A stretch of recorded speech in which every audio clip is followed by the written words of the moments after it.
Radical. But before I get into this, I want to congratulate the LA Lakers, who actually won a freaking game tonight by almost 10 points. They beat a amazing team in the Houston Rockets. Hey, a win's a win. So congratulations goes out to the LA Lakers. So, where I last left you all was at the first step, which was going to the establishment and actually setting up a table, paying and whatnot.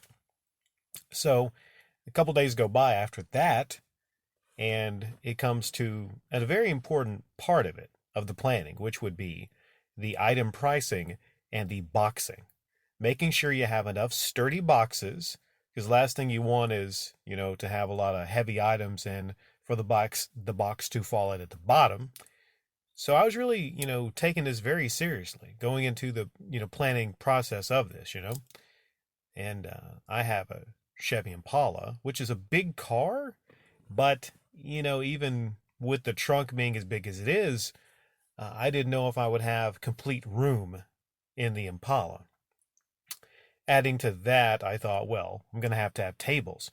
But if you go to these places, you don't have to supply a table. You have like a square, you have a spot, as it was explained to me, and you actually have a set in table.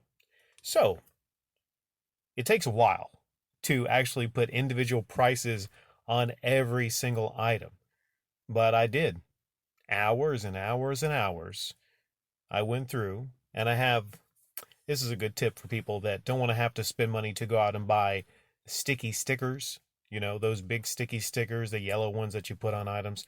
Here's what you do. If you get items in the mail, like Amazon, eBay, and whatnot, sometimes you'll get packing slips. And it's plastic on one side, or paper on one side, and then, the material on the other side. Well, all you got to do is cut that in little squares, right prices and cut them in little squares. So I spent $0 on the actual stickers to put on the items. Now, you can do it without, but you're going to get into a problem where people are going to be asking you, and you might have multiple people at a table asking you what the prices are on things. So, I think it's very helpful to actually have the prices on the items. And what I did was, I had a whole lot of magazines to sell. So I basically priced them maybe a buck or two higher than the price I actually really wanted. Because wherever you go, wherever you sell, regardless if it's a flea market, a yard sale, people will haggle with you. So you always want to set your prices, a little higher. At least, I mean, I might change my mind on that in the future, but in my past experience when I've had yard sales, it seemed like that was the best route to take.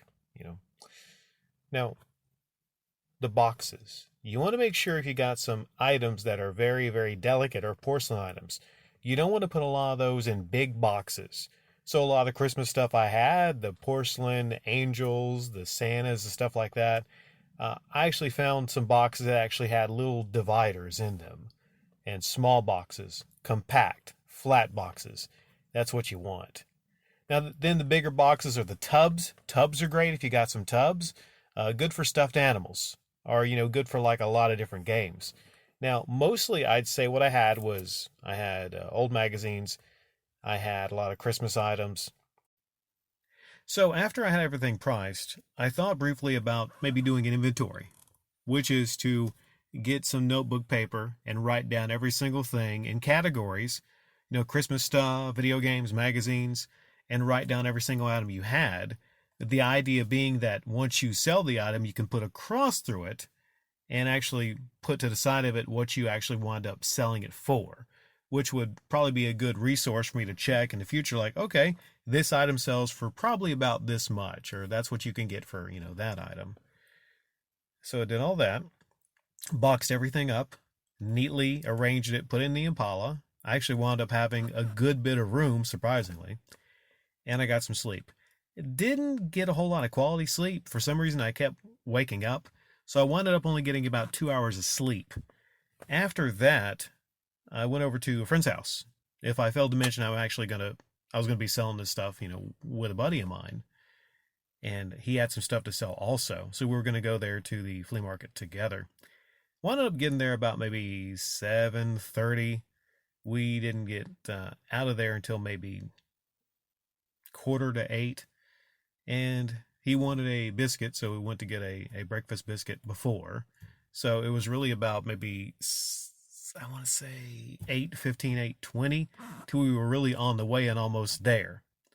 But get this. On the way there, I called the place and I talked, about, being there a couple days ago, my name, who I was, how I had table A10 or K10, whatever it was, reserved. I had it written down on a piece of paper.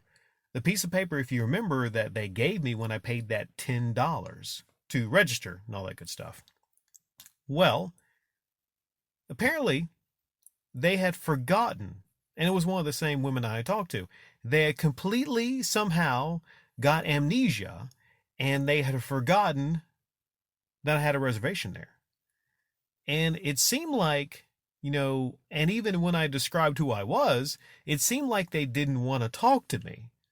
And they seemed very rude, bordering on freaking hateful. And I was like, what is going on here? Because I was trying to rationalize it, thinking, okay, maybe they didn't have any record because they didn't write it down. Or maybe they're thinking I'm calling there and I'm just, I had never even called there before.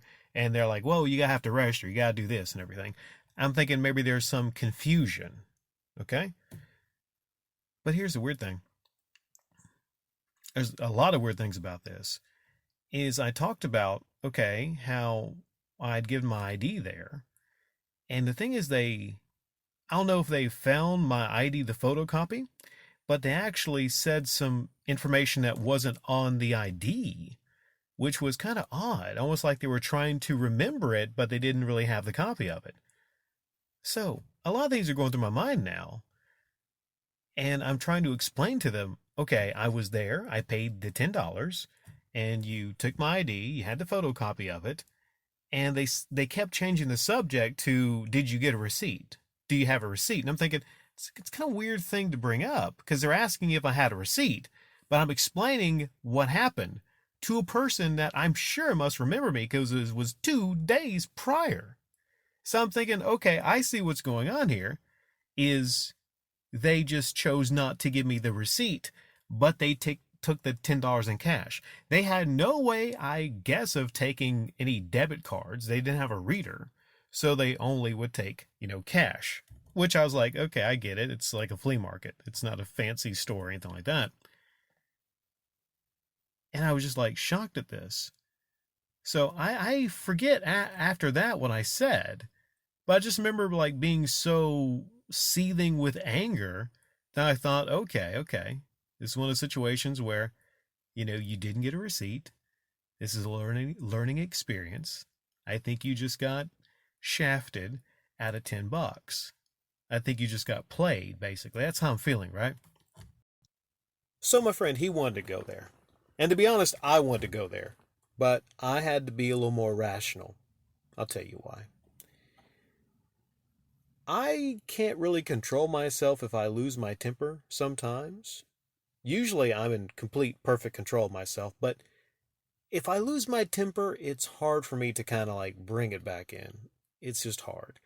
And I'm thinking that what would happen is I would create a scene if I went there because there's no way I could navigate that and try to calmly explain to somebody that they forgot to give me a receipt.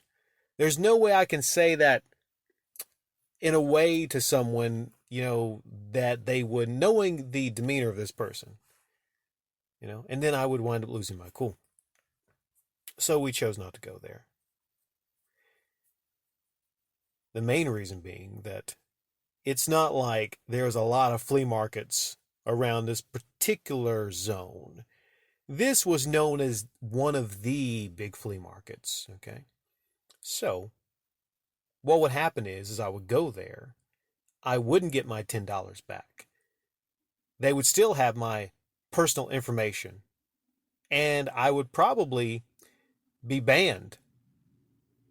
That's what would happen if me and my friend went there. Because like I said, I couldn't even guarantee that I would lose my cool.